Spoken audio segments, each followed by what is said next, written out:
स्वयंपाकामध्ये ना सर्वात कठीण वाटणारा पदार्थ तो म्हणजे पुरणपोळी. अशी टम्म फुगलेली, गुबगुबीत, काठापर्यंत पुरण भरलेलं, कितीही पुरण भरलं तरी लाटताना न फाटणारी पुरणपोळी अशी गुबगुबीत, मऊ लुसलुशीत, योग्य प्रमाणासह कशी बनवायची ते मी तुम्हाला सांगणार आहे. तर ही पुरणपोळी बघू शकता किती मस्त मऊ लुसलुशीत झालेली आहेत. तुम्ही एक दिवसभर जरी ठेवलात ना तरी अजिबात कडक होणार नाहीत. योग्य प्रमाणासह सांगितलेले आहेत. पुरणपोळीचा कलर बघू शकता आणि एवढं मस्त टेक्स्चर आलं आणि एवढं मऊ मऊ अशा ह्या झालेल्या आहेत ना पुरणपोळ्या. आणि मी तुम्हाला एक दाखवते तोडून.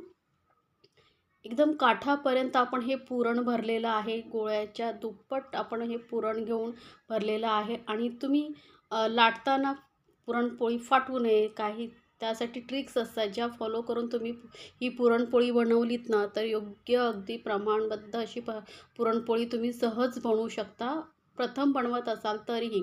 तर त्यासाठी तर कप आणि वजनी असं दोन्ही प्रमाण सांगणार आहे. तर इथे मी पाव किलो 250 ग्रॅम डाळ घेतलेली आहे, चण्याची डाळ. आणि कपाने मोजली तर मापली तर 1.5 कप.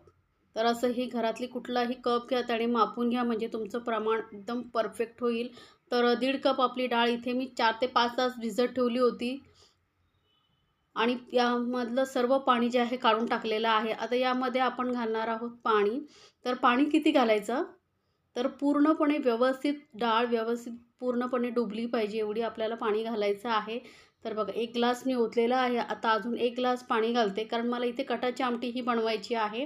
आता तुम्हाला कटाची आमटी नसेल बनवायची तरी पण यामध्ये जर पाण्याचं प्रमाण कमी जास्त जास्त झालं तरी काही प्रॉब्लेम येणार नाही. आपण हे असंच आपण कुकरमध्ये शिजवून घेणार आहोत. तर हे असंच वाडगं मी ठेवते कुकरमध्ये आणि कमीत कमी 4 शिट्या काढून घेते म्हणजे डाळ व्यवस्थित शिजली जाईल. डाळ व्यवस्थित शिजली गेली तर तुमचं जे पुरण आहे ते मऊ लुसलुशीत होतं. आता हे आपण 4 शिट्या करून घेतो तोपर्यंत पीठ मळून घेऊया. तर एका भांड्यामध्ये मी घेते थोडंसं अर्धा कप एवढं पाणी. आता पाण्यामध्येच आपण घालणार आहोत थोडंसं मीठ. कुठल्याही गोडाच्या पदार्थामध्ये मीठ घातलात ना तर चवीला छान लागतं. आणि आपण जे पीठ वापरणार आहोत त्यामध्ये थोडंसं मीठ नक्की घाला म्हणजे पोळी जी आहे छान लागते. थोडीशी पाव चमचा एवढी हळद घालायची जास्त नाही. आणि हळद व्यवस्थित मिक्स करून घ्यायची. असं केल्याने काय होतं पाण्यामध्ये हळद मिक्स करून घातल्यामुळे जे पुरणपोळी आपण लाटतो त्याचं पीठ आहे त्याला कलर खूप छान येतो पुरणपोळीला. त्यानंतर इथे मी घेतलेला आहे 1 कप मैदा आणि 1 कपच घेणार आहे मी गव्हाचं पीठ. दोन्ही समप्रमाणात घेते. यामुळे काय होतं आपली जी पुरणपोळीची पोळी आहे ना मस्त मऊ लुसलुशीत होते. जर फक्त मैदाच वापरलात ना तर कधी-कधी काय होतं वातड होतात पुरणपोळ्या. तर दोन्ही समप्रमाणात घेतल्यामुळे पुरणपोळी एकदम व्यवस्थित होते, मऊ लुसलुशीत होते. अजिबात वातड होत नाही, लाटताना फाटत नाही. तर दोन्ही प्रमाण तुम्ही सेम घ्यायचं आहे. आता हे थोडंसं पाणी घालून आपण पीठ व्यवस्थित मळून घ्यायचे. आता इथे तुम्हाला सर्वात महत्त्वाचं करायचं काय ते म्हणजे पीठ चांगलं मळलं गेलं पाहिजे. पिठाला ना अशी लवचिकता आली पाहिजे. एवढं आपल्याला हे पीठ मळून घ्यायचं आहे म्हणजे आपण जेव्हा पुरणपोळी लाटू ना तेव्हा ती अजिबात फाटत नाही, व्यवस्थित लाटली जाते. आता हे पीठ थोडं मळलं गेल्यानंतर यामध्ये ना 2 चमचे मी घालते तेल. तर आणि परत आपण हे पीठ व्यवस्थित मस्त असं रगडून मळून घ्यायचं आहे. थोडा वेळ लागेल पण तुम्हाला रिझल्ट एकदम बेस्ट येईल. तर या पद्धतीने हे पीठ मळून बघा. जास्त काहीही मेहनत घ्यावी लागत नाही. तर हे पीठ बघा चांगलं मळून घेतलेलं आहे. मस्त असं लवचिकपणा आलेला आहे बघू शकता. असं व्यवस्थित लवचिकपणा आला पाहिजे आणि असं थोडंसं पीठ आपल्याला ओढून थोडा वेळ मळून घ्यायचं आहे. म्हणजे त्याला चांगला लवचिकपणा येतो. तर बघा पीठ मळून झालेलं आहे. आता हे पीठ आपण असंच साईडला ठेवून देऊया. कमीत कमी 1 तास 1.5 तास आपलं पीठ मुरलं पाहिजे. त्यानंतर आता आपली डाळ ही शिजलेली आहे. चांगली मऊसूद अशी डाळ झालेली आहे. आपण जे पाणी घेतलं होतं ते बरोबर आहे. त्यामुळे तुम्ही अजिबात पाण्यासाठी घाबरू नका. जास्त झालं तर पाणी काढून टाकता येतं ना ते आमटीमध्ये वगैरे वापरता येतं. कटाची आमटी नसेल बनवायची तर. त्यानंतर एक कढई घेतलेली आहे मी ज्यामध्ये आपल्याला पुरण बनवायचं आहे तीच घ्यायची. त्यावरती अशी एक जाळी ठेवायची. आणि ही जी डाळ आपण शिजवून घेतली होती ती पूर्णपणे यावरती घालून घ्यायचं आणि गरम असतानाच हे करायचं आहे आपल्याला लक्षात ठेवा. आणि यातलं पूर्ण पाणी काढून टाकायचं आहे. त्यामुळे पाणी जास्त झालं तर अजिबात घाबरण्याची गरज नाही आहे. पाणी आपल्याला शेवटी काढूनच टाकायचं असं. तर हे पाणी सर्व काढून टाकलेलं आहे. आता हे पाणी मी कटाची आमटी बनवणार आहे किंवा रेग्युलर तुम्ही आमटी बनवताय त्यामध्ये वापरलात तरी चालेल. आता ही डाळ आपल्याला गरम असतानाच एखाद्या ग्लासाने वगैरे अशी आपल्याला वाटून घ्यायची आहे. त्यात गाळणीवरती अशी चाळणीवरती आपण जाळीवरती किसून घेतली ना गरम गरम असताना, की व्यवस्थित डाळ जी आहे वाटली जाते. आता तुमच्याकडे अशी जाळी नसेल तर काय करायचं, मिक्सरमधूनही तुम्ही बारीक एकदम फिरून घेऊ शकता. पण थोडंसं तुम्हाला कोमट करून घ्यावे लागेल, कारण गरम गरम असताना तुम्ही वाटू नका. नाहीतर काय होईल, जास्त हवा मिक्सर गरम होईल आणि डाळ वरतीही येऊ शकते. त्यामुळे थोडंसं कोमट होऊ द्या, नंतर वाटून घ्या. तरी बघा डाळ मस्त वाटली जाते, एकदम बारीक पुरण होतं. त्यामुळे आपलं जे पुरण आहे काही सेकंदामध्येच आपली डाळ वाटून होते, तयार होते. तर ही कृती करणं खूप गरजेचं आहे कारण जर गूळ घालून तुम्ही आधी शिजवून गूळ घालून नंतर जर पुरण वाटायला गेलात ना, तर कडक होतं, जास्त वेळ लागतो. तर या पद्धतीने आधी पहिली डाळ आपण ही किसणीवरती चांगली अशी वाटून घ्यायची आहे. तर बघू शकता जास्त वेळही लागत नाही, पटापट डाळ वाटली जाते. तर ही पद्धत तुम्हाला कशी वाटली मला कमेंट्समध्ये जरूर सांगा. म्हणजे तासांचं काम काही मिनिटामध्येच होतं, त्यामुळे पटकन तुम्ही पुरण बनवू शकता. घाईच्या वेळी हे एकदम योग्य पद्धत आहे. तर आता ही बघा डाळ आपली चांगली गाळून झालेली आहे व्यवस्थित, अजिबात कुठेही कण वगैरे राहत नाही, असं बारीक गाळणीवरती वाटून घेतल्यामुळे. आता यामध्येच घालणार आहोत आपण तर गूळ. तर गूळ किती घ्यायचं आहे, वजनाने म्हटलात तर पाव किलो आणि कपाने 1.5 कप असं आपण हे गूळ घेतलेला आहे. म्हणजे जेवढी कपाने डाळ बसेल तेवढंच तुम्हाला गूळ घ्यायचं आहे. तर 1.5 कप इथे मी बारीक चिरून घेतलेला गूळ घेतलेला आहे. आता तुम्हाला थोडं जास्त आवडत गोड असेल तर मग थोडंसं गुळाचं प्रमाण वाढवू शकता. थोडीशी वेलची पावडर घालते मी इथे. वेलची पावडर ना साखरेमध्ये बारीक वाटून घेतले होते, त्यामुळे काय होतं वेलची एकदम बारीक वाटली जाते. त्यानंतर थोडंसं जायफळ घेते. जायफळ तुम्हाला आवडत असेल तर घाला, पण याचा ना फ्लेवर खूप छान येतो जायफळचा. त्यामुळे थोडंसं किसून घालते मी. ते बघा जायफळ थोडंसं पाव चमचा एवढं घालू शकता, जास्त घालायचं नाही, फक्त पाव चमचा घालायची आहे किसून. आता आपलं हे पुरण चांगलं कलर छान हवं आहे यासाठी मी थोडीशी पाव चमचा एवढी घालते हळद.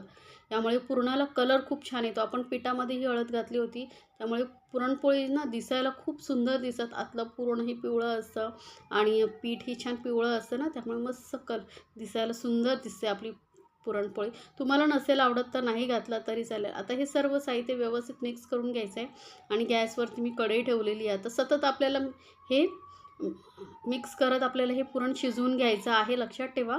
कारण गूळ घातलेला आहे. आता हे पुरण जे आहे थोडं पातळ होत जाणार आहे. जसं जसं गूळ वितळेल ना तसे हे आपली डाळ आणि गूळ व्यवस्थित पातळ होत जाईल. पण आपल्याला सतत मिक्स करत हे शिजवून घ्यायचं आहे. तर बघू शकता आपलं जे आहे पुरण चांगलं थोडं घट्ट होत आलेलं आहे. गूळही व्यवस्थित वितळत चाललेलं आहे आतमध्ये आणि थोडंसं पातळ होतं, जास्त पातळ होत नाही, कारण आपण यामधलं जे पाणी आहे सर्व काढून टाकलेलं आहे. तर हे बघा आणि एकदम तळापासून हे सर्व मिक्स करत यायचं आहे. म्हणजे काय होतं आपलं पुरण खाली चिटकत नाही, करपत नाही, नाहीतर मग करपट वास येईल. आणि जाड बुडाची कढई घ्यायची म्हणजे खाली पुरण जे आहे लागत नाही, किंवा नॉनस्टिक ही घेऊ शकता. हे पुरण बघा मस्त मऊसूद असं आपलं हे पुरण तयार झालेलं. आता पुरण तयार झालं आहे की नाही ही ओळखण्याची ही एक ट्रिक असते, तर तेही मी तुम्हाला दाखवते. आधी व्यवस्थित मिक्स करून घ्यायचं आहे. त्यानंतर हा असा चमचा उभा करून पाहायचा आहे. चमचा तसंच्या तसं उभा राहिला म्हणजे आपलं पुरण तयार झालेलं आहे. जर पडला चमचा तर मग तुम्हाला थोडं 1-2-3 मिनटं अजून पुरण शिजवून घ्यावं लागेल. तर आता मी गॅस बंद करून हे पुरण थंड करून घेते. पुरण आपलं पूर्णपणे थंड पाहिजे, लक्षात ठेवा. आता आपलं थंड झाल्यानंतरच पुरणपोळ्या बनवायला घ्या. आपलं हे पीठही चांगलं मुरलं गेलेलं आहे, मस्त बघा लवचिकपणा आलेला आहे. या पद्धतीचंच पीठ आपल्याला पाहिजे. आता तुम्ही म्हणाले पीठ तर पातळ वाटतंय, नाही, असंच आपल्याला पीठ पाहिजे. म्हणजे आपण जेव्हा ही पुरणपोळी लाटतो ना तेव्हा ती व्यवस्थित लाटली जाते. जर पीठ कडक असेल तर मग पुरणपोळी लाटताना ती फुटते, व्यवस्थित लाटली जात नाही, त्यामुळे मग ती फाटते मध्ये. तर आता हा बघा छोटासा लिंबा एवढा मी गोळा घेतलेला आहे. जास्त मोठा गोळा घ्यायचा नाही, एकदम छोटासा लिंबा एवढा गोळा घ्यायचा आहे. कारण जर जास्त पीठ घेतलात ना तर मग पुरणपोळी खाताना नुसतं पीठ पीठ लागते. त्याला थोडंसं हलकंसं कोरडं पीठ लावून घ्यायचं आहे आणि याची आपल्याला पारी बनवून घ्यायची. असं केल्याने काय होतं, पीठ लावून घेतल्यामुळे पारी पटापट होते. हाताला चिटकत नाही पीठ, कारण हे एकदम पातळ पीठ आहे ना म्हणून. आणि आपण जे पुरण बनवून घेतलं होतं ते मी पूर्ण थंड करून घेतलेलं आहे. आता आपण जेवढा पिठाचा गोळा घेतला आहे त्याच्या डबलपेक्षा जास्त आपण इथे पुरण भरतो आहे, लक्षात ठेवा. तर बघा या पद्धतीने मोठा गोळा घेतलेला आहे आणि पीठ आहे, पारी आहे, हलकं वरच्या साईडला वरती करत करत यायचं आणि जो पुरण आहे ते अंगठ्याने खाली दाबत जायचं आणि याला गोल गोळा करत आपण हा पिठाचा वरचा भाग पॅक करून घ्यायचा आणि याचा गोल असा गोळा बनवून घ्यायचा आहे आणि हाताने हलकंसं चपटं करून घ्यायचं आहे. तर बघा मस्त असं गोळा आपला तयार झालेला आहे. आता काय करायचं आपल्याला, हे पुरण लाटण्यासाठी बघू शकता मी पिठापेक्षा दुप्पटपेक्षा थोडं जास्त मी इथे पुरण घेतलेलं आहे. आता आपण पोळपाट घेतलेला आहे त्यावरती काय करायचं, असं एखादा कॉटनचा किंवा कुठलाही सुती कपडा असेल किंवा कुठलाही कपडा असेल तुमच्याकडे पातळ, तो बांधून घ्यायचा आहे आणि त्यानंतर या गोळ्याला थोडंसंच पीठ लावायचं आहे, सुकं पीठ मैदा, आणि आपण हे लाटून घ्यायचं आहे. त्यासाठी काय करायचं, हाताने हलकंसं असं चपटं करून घ्यायचं, म्हणजे पुरण जे आहे ना व्यवस्थित सर्व बाजूने पसरलं जातं, कोण्याकोण्यापर्यंत टोकापर्यंत व्यवस्थित पसरलं गेलं की मग पुरणपोळी लाटायला सोपी पडते.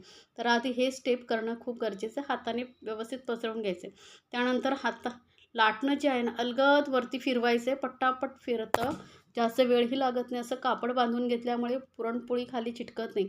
आणि लक्षात ठेवा दुसरी स्टेप म्हणजे पुरणपोळी दोन्ही साईडने लाटायची. एका साईडने लाटत राहिलं तर काय होतं माहिती आहे, पीठ जे आहे ना ते खालच्या साईडला जमा होतं आणि मग पुरणपोळी जेव्हा तुम्ही खाल ना तेव्हा एका साईडला तुम्हाला पीठ पीठ लागेल आणि दुसऱ्या साईडने पातळ. त्यामुळे दोन्ही साईडने लाटलात ना तर पुरणपोळी एकदम परफेक्ट लाटली जाते. आणि किती पातळ लाटली होती बघू शकता. आता तव्यावरती मी तेल थोडंसं घालून घेतलेलं, तवा चांगला गरम पाहिजे आणि गरम तव्यावरती आपण ही पुरणपोळी चांगली खरपूस अशी भाजून घेणार आहोत दोन्ही साईडने. आणि गॅस एकदम मंद किंवा मध्यमवरती ठेवायचा आणि मस्त असा कलर बघा येईपर्यंत आपण ही पुरणपोळी भाजून घ्यायची आहे. आणि पुरणपोळी बघू शकता किती मस्त अशा टम्म फुगतात, त्याला अजिबात टच करायचं नाही, अशी चांगली फुलू द्यायची आपोआप. त्यानंतर पलटून तुम्ही दुसऱ्या साईडने शेकून घ्यायची. आता इथे तुम्हाला तेल तूप जे लावायचं आहे ते लावू शकता. तुपामुळे ही पुरणपोळी खूप छान लागते. आता एका साईडने तेल किंवा तूप लावून घेतल्यानंतर पलटून याला दुसऱ्या साईडने तेल तूप लावून घ्या आणि असे मस्त कलर येईपर्यंत भाजून घ्या. म्हणजे काय होईल, आपली पुरणपोळी खाताना अशी कच्ची लागणार नाही, मस्त खुसखुशीत अशी आपली मऊ लुसलुशीत पुरणपोळी तयार होते. तर ही पुरणपोळी आता आपण काढून घेऊया. तर अजून एक मी तुम्हाला दाखवते. बघा पिठाचा गोळा घ्यायचा, एकदम छोटा गोळा घेतलेला आहे. त्यानंतर त्याला असं व्यवस्थित पारी बनवून घ्यायची आहे. पातळ असल्यामुळे काय होतं, पीठ पटकन पारी तयार होते, जास्त वेळ लागत नाही. घट्ट असलं की तुम्हाला थोडा वेळ लागतो. आणि यामध्ये आपण भरणार आहोत पुरण. तर पुरण भरपूर सारं भरायचं आहे, म्हणजे काय पुरणपोळी छान लागते. आता हे पीठ जे आहे पारी वरच्या साईडला ओढायची, फक्त हाताने अलगद ओढायची आणि पुरण जे आहे अंगठ्याने मध्यभागी दाबत यायचं, म्हणजे वरची साईड आपल्याला व्यवस्थित पॅक करता येते. गोल असं आपण हे पॅक करून घेतलेलं आहे व्यवस्थित. आता थोडंसं सुकं पीठ लावून घ्यायचं आहे. लक्षात ठेवा सुकं पीठ लावून घ्यायचं आणि जास्तही लावायचं नाही, नाहीतर पुरणपोळी जेव्हा आपण भाजतो ना तेव्हा ते पिठासारखं पीठ पीठ दिसतं. त्यामुळे थोडंसंच लावायचं आणि हाताने दाबून घ्यायचे. लक्षात ठेवा हे करणं खूप गरजेचं आहे. दोन्ही साईडने हलकं पीठ लावून आता ही पटापट आपण पुरणपोळी लाटली जाते. तुम्ही बघू शकता मी कुठेही स्किप करत नाही आहे, पटापट तुम्ही बघू शकता. लाटताना अजिबात फाटत नाही, इझिली लाटली जाते आणि दोन्ही साईडने लाटते मी. फक्त पोळपाट हलगत फिरवत राहायचं आहे आपल्याला आणि तुम्हाला जेवढी जमेल तेवढी पातळ लाटून घ्यायची, म्हणजे व्यवस्थित पुरणपोळी शेकली जाते. तर बघू शकता पुरणपोळी किती पातळ लाटली गेलेली आहे. आता ही मस्त अशी आपण शेकून घेऊया. तसेच तुम्ही पुरणपोळी टाकताना तशी आपोआप ती फुगत जाते. एका साईडने फुलली का दुसऱ्या साईडने आपण ही फुलून घ्यायची आहे. वरून तेल किंवा तूप लावा आणि मस्त अशी मऊ लुसलुशीत टम्म फुगलेल्या अशा ह्या पुरणपोळ्या बनवून पहा. मला कमेंट्समध्ये सांगायला विसरू नका तुम्हाला ही रेसिपी कशी वाटली. अशा छान छान रेसिपीसाठी आपल्या चॅनलला सबस्क्राईब करायलाही विसरू नका. सोबतच बेल आयकॉनवरती नक्की क्लिक करा. तर ह्या आपल्या मऊ लुसलुशीत अशा ह्या पुरणपोळ्या तयार झालेल्या आहेत. खाण्यासाठी खूपच छान लागतात. कोणीही सहज बनवेल अशा मी टिप्सही तुम्हाला ही पुरणपोळ्या कशा बनवायच्या ते सांगितलेलं आहे. तर नक्की बनवा आणि मला कमेंट्समध्ये जरूर सांगा तुम्हाला ही रेसिपी कशी वाटली. अशा छान छान रेसिपीजसाठी आपल्या चॅनलला सबस्क्राईब जरूर करा आणि बेल आयकॉनवरती नक्की क्लिक करा. म्हणजे काय होईल, माझ्या नवीन रेसिपीची नोटिफिकेशन लगेचच तुमच्यापर्यंत पोहोचेल. तरी बघू शकता किती काठापर्यंत असं हे पुरण भरलेलं आहे आणि मस्त टम्म भरलेल्या अशा फुगलेल्या